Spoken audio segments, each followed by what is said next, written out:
శ్రీ గురుభ్యో నమః. రామకృష్ణ పరమహంస గారి ఒక చెప్తా విను అనే కథ నుంచి భక్తి విశ్వాసాలకి సంబంధించిన అసలైన ప్రేమ భక్తి అనే ఒక కథ చూద్దాము. ఇందులో అర్జున్ని గర్వభంగం గురించట. మనకి తెలుసు కదా, కురుక్షేత్ర యుద్ధం అది జరిగింది అన్నప్పుడు అక్కడ భగవద్గీత చెప్పడము, స్వామివారు అర్జునుడికి రథసారథి కింద ఉండడము, వీళ్ళకి విజయం కలగడము, ఇవన్నీ అయినప్పుడు కొంత అర్జునుడికి అహంకారం వచ్చిందంట. నేను చాలా గొప్ప భక్తుడిని కాబట్టి కదా కృష్ణుడు నాకు ఇంత చేస్తున్నాడు అని చెప్పేసి ఎప్పుడైతే అహంకారం స్టార్ట్ అవుతుందో, అహంకారం వచ్చి రాగానే భగవంతుడు ఒక్క గట్టి దెబ్బ కొడతాడు, అహంకారము తీసేటట్టు చేస్తాడు. నిజమైన సాధనలో ఉన్నది అంటే మనకి బాగా ఒక క్లియర్ లక్షణాలు తెలుస్తూ ఉంటాయి అన్నమాట. ఎప్పుడైతే ఇది నా వల్ల జరిగింది అనిపిస్తుందో అక్కడ ఒక పెద్ద దెబ్బ తగులుతుంది అనమాట. అప్పుడు అర్థమవుతాము ఇది నా వల్ల ఏం జరగడం లేదు, భగవంతుని అనుగ్రహం వల్లనే జరుగుతోంది అని చెప్పేసి ఎవరైతే సర్వస్వ శరణాగతి అనుకుంటారో వాళ్ళకి మొత్తం జీవితము భగవంతుడే నడిపించేస్తూ ఉంటాడు. అందుకని వీళ్ళు జీవితం చాలా బాగా సాగుతూ ఉంటుంది. కానీ ఎక్కడో మనిషి కదా, మాయలో అప్పుడప్పుడు మళ్ళీ దానికి లొంగిపోతూ ఉన్నప్పుడు ఏమవుతుంది, చాలా బాగా జరుగుతున్నప్పుడు నేను కాబట్టి జీవితం జరుగుతుందంటే అప్పుడు భగవంతుడు గుర్తు చేస్తాడనమాట, బాబు నీ వల్ల జరగడం లేదు, వెనకతలు నేను ఉన్నాను కాబట్టి జరుగుతుంది అని. అది ఎవరికి? సాధనలో ఉన్న వాళ్ళకి మాత్రమే. ఎందుకండి సాధనలో ఉన్న వాళ్ళకి కష్టం అంటే వెంటనే ఆ కష్టం వచ్చినప్పుడు మన తలంపు ఈ లౌకికమైన వైపు కాకుండా భగవంతుని వైపు మళ్ళుతుంది అనమాట. అందుకని లౌకికంలో ఊరికి సుఖాలతో అనుభవించే వాళ్ళకి పెద్దగా ఏమీ బాధలు, కష్టాలు, నష్టాలు అనిపించవు. అవి రావని కాదు, అనిపించవు. ఎందుకంటే అక్కడికి పెద్ద లెక్కలు ఏముండవు. కానీ సాధనలో నిజంగా మంచి సాధనలో ఉన్నవాడికి ఏమవుద్దంటే చిన్న తప్పు చేసినా సరే వెంటనే దాని ఫలితం కనిపిస్తూ ఉంటుంది అనమాట. వెంటనే కనిపించేస్తూ ఉంటుంది. అప్పుడు ఏంటనే సంభాలించుకొని ఉండు, నువ్వు తప్పు వెళ్ళిపోతున్నావు, అహంకారంతో వెళ్ళిపోతున్నావు, అహంకారం వచ్చిందంటే ఆత్మకు దూరం అయిపోతావు, ఇలాంటివి చెప్పడం అన్నమాట. సో ఏమైంది, ఎప్పుడైతే అర్జునుడికి లోపలి కాసింత అహంకారం వచ్చిందో కృష్ణుడు కనిపెట్టుకుపోవడానికి ఏముంటుంది, ఆయనకు అర్థమైపోయింది, ఇతను మళ్ళా సరిహద్దును దాటిపోతున్నాడు అని చెప్పేసి లోపలికి లాగాలి కదా. అప్పుడు ఏం చేశారు, పక్కన అలాగా బయటకు వెళ్దాం పదా అని చెప్పేసి అర్జును బయటికి తీసుకుని వెళ్ళారు. వెళ్ళినప్పుడంట ఒక బ్రాహ్మణుడు ఉన్నాడంట.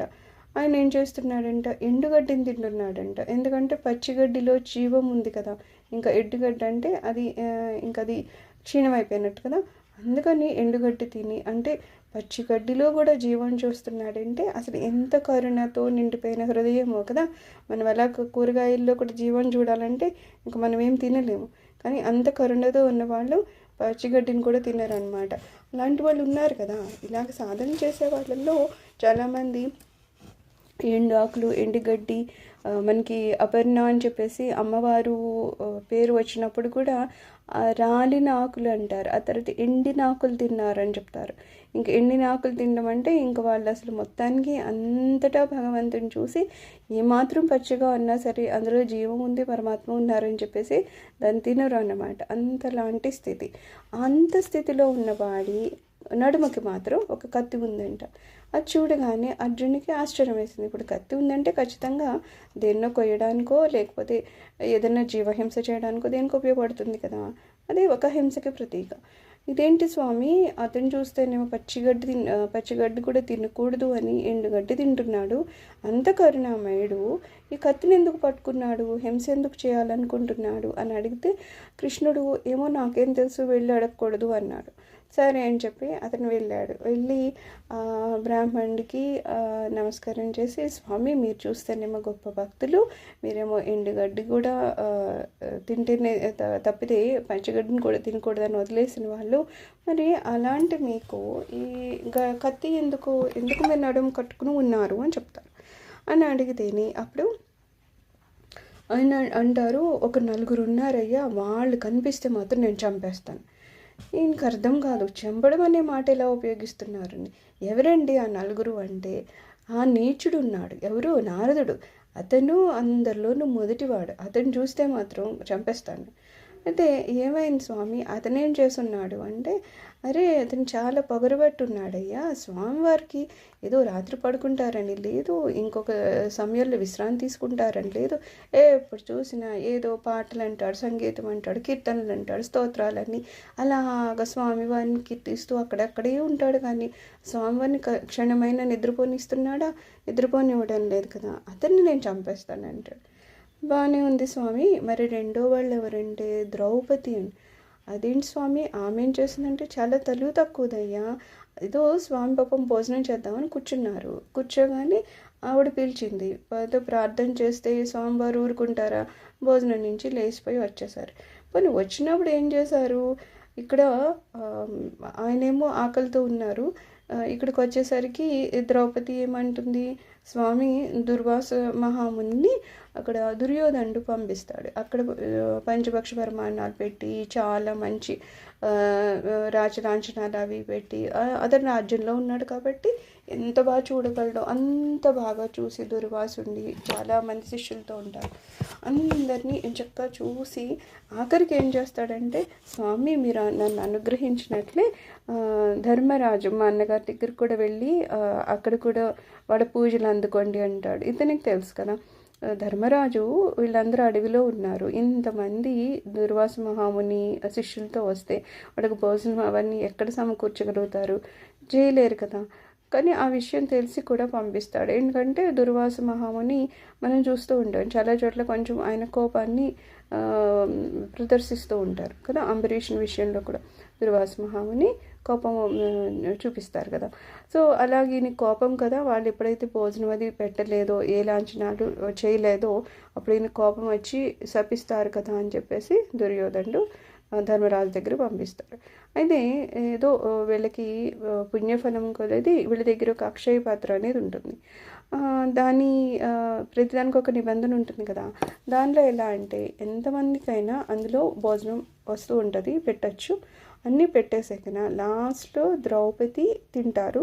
ఆమె తిన్నాక ఇంకా రాదనమాట, అది లాస్ట్ అన్నట్టు. ఇంకా ద్రౌపది అమ్మ తిన్నాక ఇంకా అందులో ఇంకేమి రాదు, అయిపోతాయి పదార్థాలు అలా అనమాట. సో ఆ రోజు అందరూ తినేశారు. ఇంకా లాస్ట్లో ద్రౌపది అమ్మ కూడా తినేసి గిన్నె కడిగేసి పెట్టేశారు, బోర్లించేసి పెట్టేశారు. తీరా చూసరికి దుర్వాస మహాముని వచ్చేసరికి ఇంతమంది శిష్యులతోనూ ఏం చేయాలో అర్థం కాదు.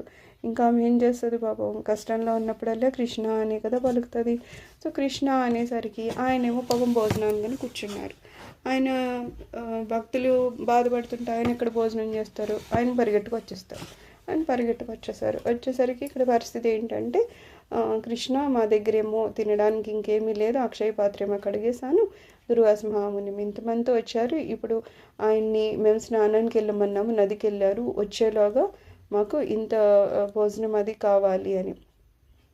అప్పుడు కృష్ణుడు ఏమంటారంటే, అక్షయ పాత్ర తీసుకొని రా అని, అందులో ఎవరిని ఉందేమో చూడు అని. అంటే ద్రౌపది అంటారు, లేదన్నా నేను ఆల్రెడీ తినేసాను, ఏదో కడిగేసి కూడా అక్కడ పెట్టేశాను అంటే, లేదు ఇంకా ఏమన్నా చిన్న మెతికేవన్నీ ఎక్కడన్నా అంటుకుని ఉందేమో చూడు ఒకవేళ కడిగినప్పుడు అంటే, ఆమె అలా చూసేసరికి చిన్న మెతుకేదో అంటుకుని ఉంటుందన్నమాట.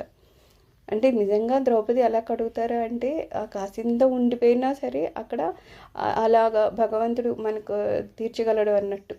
అయితే ఒక చిన్న మెతుకు ఉండేసరికి అది పట్టుకొస్తే అది నిజానికి ఆ మెతుకు ఏమైనట్లు, ద్రౌపది అమ్మ తినినా ఎంగిలి అయిపోయింది కదా. అలాంటి ఎంగిలి మెతుకు అయినా సరే స్వామివారు ఏం చేస్తారు, నోట్లో వేసుకుని తింటారు. నోట్లో తిన్నాక వెంటనే ఏమవుతుంది, ఆయన కడుపులోనే కదా సర్వలోకాలు ఉన్నాయి. ఎప్పుడైతే స్వామివారు తింటారో లోకంలో ప్రతి వాడి కడుపు నిండిపోతుంది. అలాగా స్వామివారు ఎప్పుడైతే తిన్నారో, దుర్వాస మహాముని అక్కడ శిష్యులు స్నానం చేస్తున్నారు కదా, సడన్గా వాళ్ళందరికీ అనిపిస్తుంది, పూర్తిగా భోజనం చేస్తే ఇక్కడ పీకల వరకు భోజనం చేస్తే ఎలా ఉంటుంది వాళ్ళకి, అలాగ ఉండి తేన్పులు వస్తున్నాయి. ఇదేంటి స్వామి ఇంకా మనం ఏం తినలేదు కదా అంటే, ఏమోనయ్యా నాకు కూడా అలానే ఉంది అని చెప్పేసి సరే అని స్నానం చేసి ధర్మరాజు గారి దగ్గరికి వచ్చేసరికి ధర్మరాజు గారు, స్వామి మీకు భోజనాలు సిద్ధం చేయమంటారా అంటే, లేదయ్యా మా కడుపు నిండి ఉంది, ఊరికి నిన్ను దీవించేసి వెళ్ళిపోదామని వచ్చానని చెప్పి దుర్వాస మహాముని ధర్మరాజు వీళ్ళందరినీ దీవించేసి వెళ్ళిపోతారు. అలాగా వీళ్ళని ఆదుకోవడం అని చెప్పేసి కృష్ణుడు వచ్చాడు సరే, కానీ ఎంత నీచమైన పని, ఆమె తిన్న ఎంగిలి మెతుకుని పెట్టింది. ఒకటేమో భోజనం చేయనివ్వలేదు, రెండోది వచ్చిన ఆయనకేమో ఎంగిలి మెతుకు పెట్టింది. అలాంటి ఆవిడని నేను ఊరుకుంటాను, చంపేస్తాను అని చెప్పేసి ఈ బ్రాహ్మణుడు అన్నాడంట. ఇది బాగానే ఉంది. సరే, ఇంక మూడో వ్యక్తి ఎవరు అంటే ప్రహ్లాదుడు అన్నాడంట.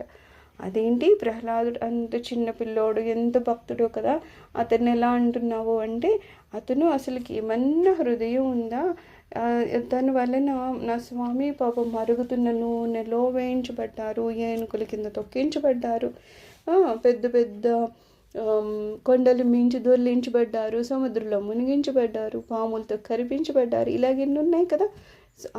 ప్రహ్లాదుడికి ఎన్ని రకాల శిక్షలు పెట్టాలో అన్ని రకాల శిక్షలు. మన హోలికది కూడా అదే కదా, అగ్నిలో చేయడానికి అన్ని రకాలు చేస్తూ ఉంటారు కదా. మరి ఆ శిక్షలన్నింటికి వలన ప్రహ్లాదుడికి ఏమన్నా కొంచెమన్నా సరే కాలడం కానీ బాధ కానీ కలిగిందా? లేదు.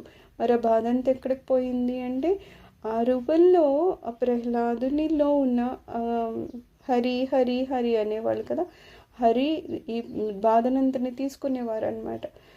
మనకి అంబరీషుని కథలో కూడా ఇలానే అవుతుంది కదా. ఈ దుర్వాస మహాముని శాపాలు పెడతారు, నువ్వు 10 రకాలుగా పందిలాగా పుడతావు, ఆయన రకరకాలుగా చెప్తారనమాట. భార్య వియోగంతో పుడతావు అంటే దశావతారాలు. ఈ దశావతారాలు ఎందుకు వచ్చాయి అంటే దుర్వాస మహాముని అంబరీషునికి ఇచ్చిన శాపాలు. కానీ అంబరీషుడు భయంతో హరి హరి హరి అని కేవలం హరి స్మరణ మాత్రమే వింటున్నాడు తప్పితే దుర్వాస మహాముని ఏం శాపం ఇస్తున్నారా అనే మాటలు ఈయన చెవికెక్కలేదు. కానీ మరి ఆ శాపాలు, అంత పెద్ద మహాముని ఏదన్నా ఒక శాపం ఇచ్చారు అంటే ఆ మాటలు ఊరుకునే పోకూడదు. కాబట్టి ఆ మాటలను ఎవరు గ్రహించారు? ఆ హరియే గ్రహిస్తారనమాట. నిజానికి హరికి ఏమీ ఇలాంటి శాపాలు లేవు. అంబరీషుని శాపాలు, భక్తుని యొక్క శాపాలు భగవంతుడు గ్రహిస్తాడు. అందుకని ఆయన ఇంకసలు అరే ఇలాంటి నీచమైన ఏదో పందిలాగానే పుట్టడమా, లేకపోతే ఏదో వామన్లాగా పుట్టడమా, లేకపోతే భార్యా వియోగంతో మానవుల్లాగా పుట్టడమా అని ఏం లేదు. ఆయన ఎన్ని శాపాలు ఇచ్చినా ఇదెందుకు గ్రహించాలి అనే అహంకారం భగవంతునికే లేదు. మనకేంటి ప్రతి చిన్నదానికి అహంకారం వస్తూ ఉంటుంది, కానీ భగవంతునికే అహంకారం అనేది లేదు. భక్తుని కాపాడడం కోసము ఒక మహా ఋషి యొక్క మాటలు వ్యర్థంగా పోకపోవడం కోసము అంబరీషుని శపిస్తావా లేకపోతే నువ్వు నన్ను అంటావా అని హరి ఎదురు చెప్పచ్చు. కానీ అక్కడ ఈ దుర్వాస మహామునికి ఉన్న అంత గొప్ప ఋషి కదా, ఆయనకు ఉన్న ఆ ప్రాముఖ్యాన్ని భగవంతుడు కాపాడారు. అలాగే ఇక్కడ ఏమవుతుంది, ప్రహ్లాదుడు హరి హరి హరి అనుకుంటే అక్కడ ఏమేమి జరుగుతున్నాయో అన్నీ జరుగుతున్నాయి. వాళ్ళ నాన్న ప్రహ్లాదుడిని ఎన్ని రకాల శిక్షించాలో, ఎంత బాధ పెట్టాలో బాధ పెట్టి హరినామాన్ని వదిలేటట్టు చేద్దామని ఆయన ఎంత కష్టపడతాడో ఈయన అంతకన్నా ఎక్కువ హరినామం జపిస్తూ ఉంటారు. అందుకని ఇంకా హరియే వచ్చి ప్రహ్లాదుడిని కాపాడాల్సి వస్తుంది. ఆఖరికి ఏం చేశారు, పెద్ద స్తంభం, రాతి స్తంభాన్ని కూడా ఆయన పగలు కొట్టుకుని రావాల్సి వచ్చింది. అంటే పాపం ఆయన ఎంత కష్టపడి ఉంటారు. అలాగా ప్రహ్లాదుడు నా స్వామిని ఎంత కష్టపెట్టారు అని బ్రాహ్మణుడు అంటున్నాడు. 4వ వాళ్ళు ఎవరయ్యా అంటే ఇంకెవరు, అర్జునుడు అని. అర్జునుడు ఏం చేశాడు అని అడిగితే, అయ్యో అసలు ఇంత నీచ వృత్తి రథసారథి కింద ఉండడము. సారథి అనేవాళ్ళు ఈ రథం ఎవరెక్కారో ఆ స్వామి యొక్క కాళ్ళ దగ్గర కూర్చుని ఉంటే సహజంగా అయితే సారథికి ఎడం వైపు వెళ్ళు అంటే ఎడం కాలుతో కొంచెం ఇలాగా టచ్ చేస్తారు. ఎడం కాలుతో ఇలా టచ్ చేసినప్పుడు వాళ్ళు ఎడం వైపు వెళ్ళమని, కుడి కాలుతో టచ్ చేస్తే కుడి కాలు వెళ్ళమని, అంటే వాళ్ళ శరీరాన్ని వీళ్ళ కాళ్ళతో ముట్టుకుంటారు. అలాంటిది ఎంత ఒక మనిషిని అసలు కాళ్ళతో టచ్ చేయరు కదా. ఓన్లీ సారథి దగ్గర మనం చూస్తాం అలా కాళ్ళతో టచ్ చేస్తారు అంటే అది ఒక నీచ వృత్తిలాగానే కదా ఉంటుంది. అంత నీచమైన వృత్తి అయినా సరే నాకు పర్వాలేదు, భక్తుడిని ముందుకు నడిపించాలి, భక్తునికి విజయం సాధించాలి అనే దానిలో కృష్ణుడు ఆ వృత్తిని కూడా చేపట్టారు. అలాగని అర్జునుడేమి కాళ్ళతో స్వామివారిని ఏమీ ముట్టుకోలేదు, కానీ ఆ వృత్తి మాత్రం అలాంటిది. కాబట్టి అలాంటి నీచ వృత్తిని కూడా అర్జునుడు చేయించాడు. చూడండి నా స్వామిని వీళ్ళందరూ ఎంత కష్టపెడుతున్నారో, ఇలాంటి వాళ్ళు ఎవ్వరు కనపడినా సరే నేను చంపేస్తాను అని చెప్పేసి ఆ బ్రాహ్మణుడు కత్తి పట్టుకొని తిరుగుతున్నాడంట. అప్పుడు అర్జునుడికి అర్థమవుతుంది, నేనేదో చాలా గొప్ప భక్తుడిని అనుకుంటున్నాను, ఇతని భక్తి ఏంటి ఉన్నంత వరకు ఉండడము అంత మంచిగా చేస్తున్నాడు, కానీ ఏ రోజన్నా ఆలోచించాడా స్వామివారికి నిద్ర లేకుండా ఉంటుందా, లేకపోతే భక్తుల కోసం ఈయన ఇంత కష్టపడుతున్నారే, లేకపోతే నా కోసం ఒక నీచ వృత్తిని చేయడానికి ముందుకొచ్చారే అని ఈయనకి ఇలాంటి ఆలోచన లేదు. సహజంగా భక్తుడే కాదని కాదు, కానీ అంటే ఆ ఆలోచన ఆ రకంగా అయిన ఆలోచన లేదు. అప్పుడే అర్థమైంది, అయ్యో ఈ బ్రాహ్మణుడి భక్తి ఎదురుగుండా నా భక్తి ఏమాత్రము. కాబట్టి వెంటనే అతనికి అహంకారం అనేది భంగం అయిపోయింది అనమాట. సో ఎప్పుడైనా సర్వస్వ శరణాగతి భగవంతుని కోరితే మనలో ఏదైనా లోపాలు వచ్చినా సరే స్వామివారి ఏదో రూపంలో అవి పక్కకు తీయడానికి ప్రయత్నం చేసి అవి పక్కకు తీసేస్తారు. కాబట్టి మాయకి లోపడిపోయి మాయ వలన నేను చేయలేకపోతున్నాను అని అనుకోవడం కన్నా, స్వామి మాయకైతే నేను లోబడిపోతాను, మనిషిని కదా, సామాన్యమైన మనిషిని, కానీ సర్వస్వ శరణాగతి స్వామి నువ్వు నన్ను పైకి తేల్చు అన్నప్పుడు మనం చేసే ప్రతి పనిని స్వామి వారే సరి అయిన గాడిలోకి తీసుకుని వస్తూ ఉంటారనమాట. ఈ కథలో అది చెప్పిస్తున్నారు. సర్వం శ్రీ గురు చరణారవిందార్పణమస్తు. లోక సమస్త సుఖినో భవంతు. ఓం శాంతి శాంతి శాంతి.